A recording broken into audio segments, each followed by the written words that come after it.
तो जी जैसे ही हम लोग वहाँ पहुँचे बारात वाले स्थान पे होटल, तो यहाँ साफा बंधा मेरे पति देव को, मेरे भाई को पहले ही साफा बंध गया था। और इसके बाद दूल्हा का खंडौला निकला।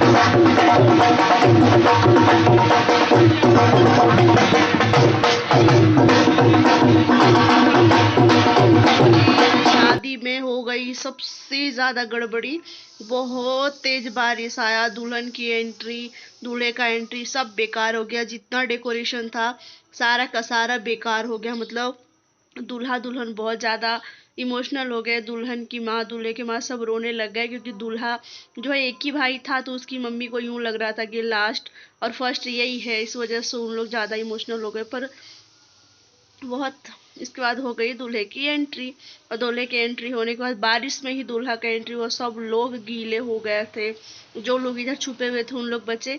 पर दूल्हा तो भाई शादी का खुशी में सब लोग खुश थे, और हम लोग इधर छुपे हुए थे, मेरे हस्बैंड बारातियों का स्वागत कर रहे थे माला पहनाकर, और मैं इधर बस वीडियो बनाने में लगी हुई थी, क्योंकि लेडीज तो बहुत सारी थी तो उतना ज़्यादा टेंशन नहीं था।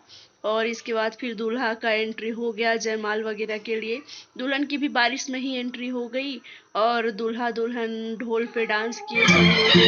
और इसके बाद फिर हुआ वरमाला।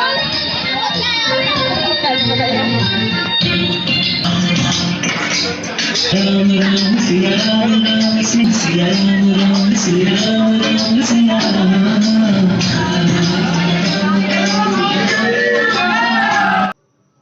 वरमाला की बात जी हुआ, हमारे दूल्हा दुल्हन के शादी के लिए फेरे के लिए बिठाया गया मंडप पे, क्योंकि मंडप तो ओपन बना था, लेकिन बारिश की वजह से कुछ हो नहीं पाया, तो फिर अंदर ही किया गया नॉर्मल। इसके बाद इन दोनों को ऐसे हाथ बांध कर कपड़े से फेरे के लिए बिठाया जाता है, दुल्हन को नींद आ रहा था।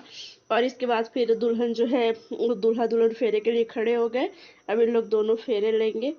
और मतलब थोड़ा सा रीति रिवाज राजस्थान का बिहार से बहुत डिफरेंट है, पर ठीक है, सबका अपना अपना कल्चर होता है सब। पर मुझे बहुत अच्छा लग रहा था, लेकिन थोड़ा सा के लिए बारिश जो था सब बेकार कर दिया, बारिश की वजह से ना सब लोग का मूड ऑफ हो गया था, इतनी अच्छी डेकोरेशन सबका सब बेकार हो गया। इसके बाद दो फेरे के बाद जो है सिंदूर दान का रस्म हुआ, और सिंदूर लगने के बाद तो चेहरा ही अलग हो जाता है। इसके बाद फिर हाथ खोला गया, और सिंदूर दान होने के बाद जो है इसको रखड़ी पहनाया गया। इसके ससुराल वाले जो शायद ननद लगती है मामा की या बुआ की, किसी की लड़की ननद है, तो ये इनको रखड़ी पहनाने के लिए बैठे हुए थे। और सब हो जाने के बाद दुल्हन बहुत ज़्यादा इमोशनल हुई।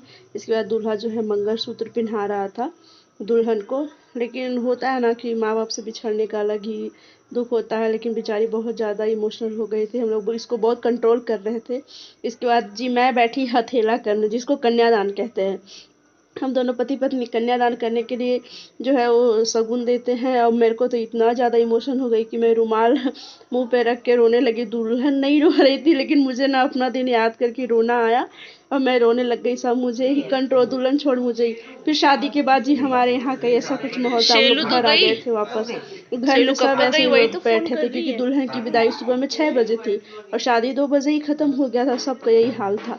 इसके बाद सुबह 6 बजे दुल्हन की फाइनली विदाई की वो घड़ी आ गई, और इसके जाने तक सबकी हालत की तो बैंड बज चुकी थी विदाइयों में, मत पूछो, मेरी खास।